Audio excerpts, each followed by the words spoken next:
The PS3 is a game system near and dear to my heart. I received my first Fat Boy PS3 in 2009, and today in 2023, I'm still finding ways and reasons to play.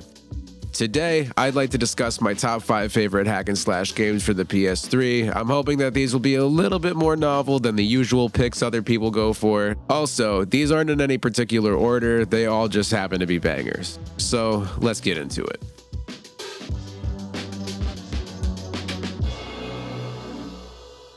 Killer is Dead is a swift and stylistic hack and slash game by Grasshopper Manufacture, the minds behind No More Heroes. For those of you in the know, this means that the revered Suda51 of Killer 7 fame was also at the helm here.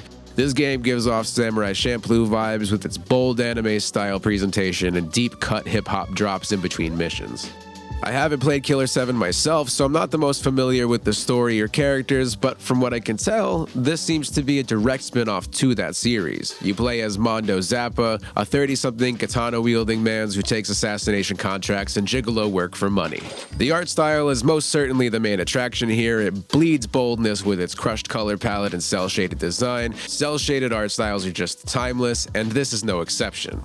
I've been playing this on my PS3, and the graphics damn near rival Astral Chain to my eyes, admittedly to a smaller scope, of course.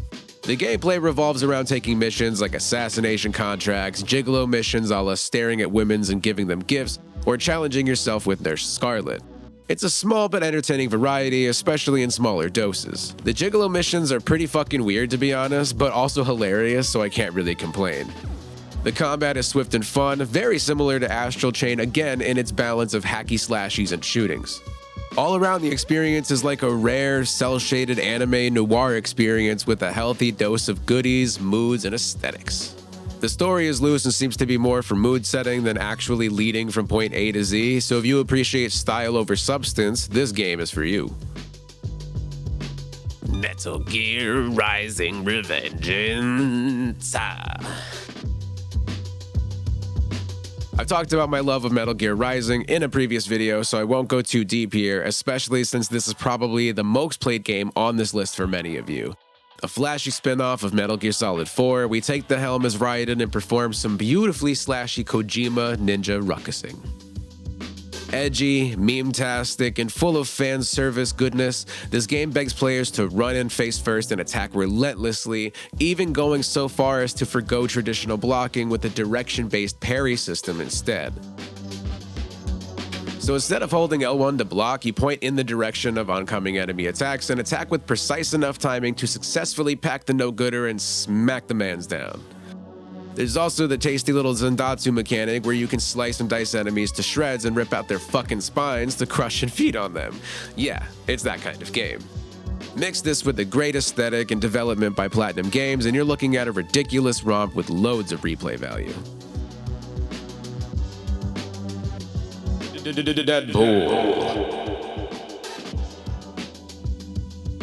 Deadpool is such a spicy game.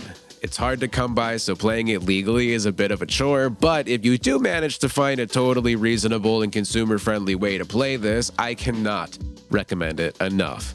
It is a brilliant mash of action and comedy with a decent blend of hack and slash and third-person shooting elements as well.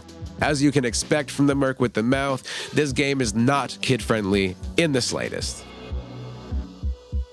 If you thought the Deadpool movies were over the top, then you have no idea what awaits you here. Constant fourth wall breaks, playstyle switch-ups, and gruesome violence weep from every orifice of this game. We even get some cameos from a ragtag gaggle of Marvel heroes. I truly never know what to expect moving from chapter to chapter, and it's exhilarating. The game knows itself so well, if that makes any sense. Never taking itself too seriously, but also never letting things get too unbelievable. Luckily, Deadpool is batshit insane, so no matter how random the non-sequiturs are, they always feel appropriate. You can truly feel just how fucking crazy Wade Wilson is, and it is such a good time. If you're willing to do the work to play this title and you enjoy really offbeat, offensive humor, as well as just straight up dismemberment, you cannot go wrong with Deadpool. Nier, not far. Nier is a pretty game with an ugly protag and Yoko Taro telling human stories through inhuman means. This game is a spin-off to the Drakengard series and is also kind of a prequel to the Nier Automata series. It's a clunky yet charming story about, in this case, a father trying to take care of his sick daughter through any means possible. Nier Replicant 1234 Tell Me Why You Love Me More or whatever was a reboot remake of the younger Eastern protagonist version of Nier. When originally making the game, the developers didn't think the younger Nier and brother-sister relationship would resonate as well in the West, so they changed their relationship to a father-daughter dynamic.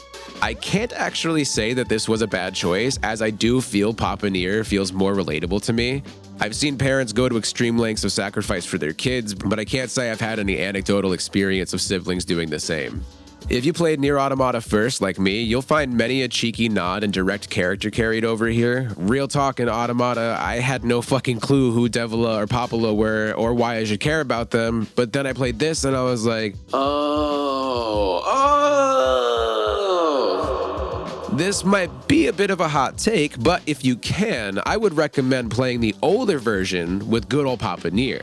Yes, it is a bit clunky and missing some quality of life features like locking on or running while shooting, but it's just a vibe on its own to me. I did play a good few hours of a borrowed copy of the remake, but the changes weren't substantial enough for me to give up on my PS3 playthrough. There is a caveat here though. The PS3 performance can be pretty shitty at times. It has stuttering and low frame rates, all Drakengard 3-like.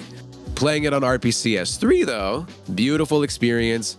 Add a little reshade to that bad boy and you've got a cute-looking, well-running, hacky-slashy shmup fun time. If it's easier for you to play the updated version, however, absolutely do so. It is in no way a lesser experience. In fact, to many, it's going to be a better experience. It just doesn't have that PS360 era vibe to it. Take of that what you will.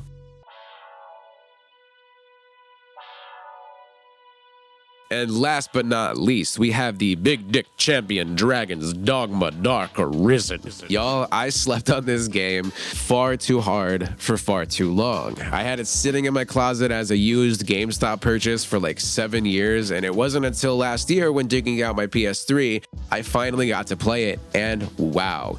This game is basically Capcom's very own Skyrim, but with a dash of Dark Souls and Shadow of the Colossus. Excusing the black bars and cinematic frame rates, this game is surprisingly dense. It's for sure not the prettiest, but it ain't bad looking either. And it offers a swell variety of customization options, both aesthetically and functionally. I actually had a hard time deciding if I should include this game on the list because there are many vocations to pick from, not all being hacky or slashy, but the gameplay itself still feels like one even when wielding magic or any of the other vocations. The real star of the show here is the climbing mechanic, however. Let me tell you, it feels so damn good to jump on a chimera and to hold on by its goat horns while you cut off the snake's head. It feels intense, visceral, and chaotic. The combat is like a mix of traditional hack and slash gameplay with heavy and light attacks, followed by modifier buttons that can change said heavy and light attacks. You can upgrade your armor as well as your vocation's specific special attacks. Another interesting twist is the pawn system, where humanoid folk from a mystical realm are called forth to help you, the Arisen, on your quest. You can have 3 pawns total, 1 of your very own creation, and 2 from the Rift. The Rift is a server of player-created pawns that you can recruit to assist you. You'll be coming here relatively often as the game encourages you to try new parties with new lineups of levels and abilities. A low-key gem about this game is the physics engine, and seeing your pawns get Uncle Rico'd off the side of a cliff or a mountain is 1 part worrisome to 4 parts hilarious. It's honestly surreal, reminding me of Reddit videos of real-life people getting yeeted like ragdolls. Even when it happens to you, it's hard not to laugh at the sheer force of it. Honestly, everything this game lacks visually is more than made up for mechanically. I love this game so much that I own it for the Switch and PC as well, since it's damn near always on sale somewhere dirt cheap. Truth be told, I think it's best played on Switch for the pure mobility modular factor, but even today on PS3 or any other system, it's still worth the price of entry. There's something here for everyone, and it's so easy to get lost in this game. 10 out of 10, cannot wait for the rumored sequel. And there you have it, 5 games that bang on the PS3. As janky as this whole era of gaming was, I can't help but have a profound nostalgia and respect for it. I love my modern systems, but there's just something so special about the PS3. Another creator, ThorHighHeels, deemed this vibe Sophisto-Future. And I genuinely think that sums up the aesthetic of the PS3 era pretty well. I'll leave a link to their video down below. Thanks for hanging out. If you liked the video, you know what to do. Till next time, peace.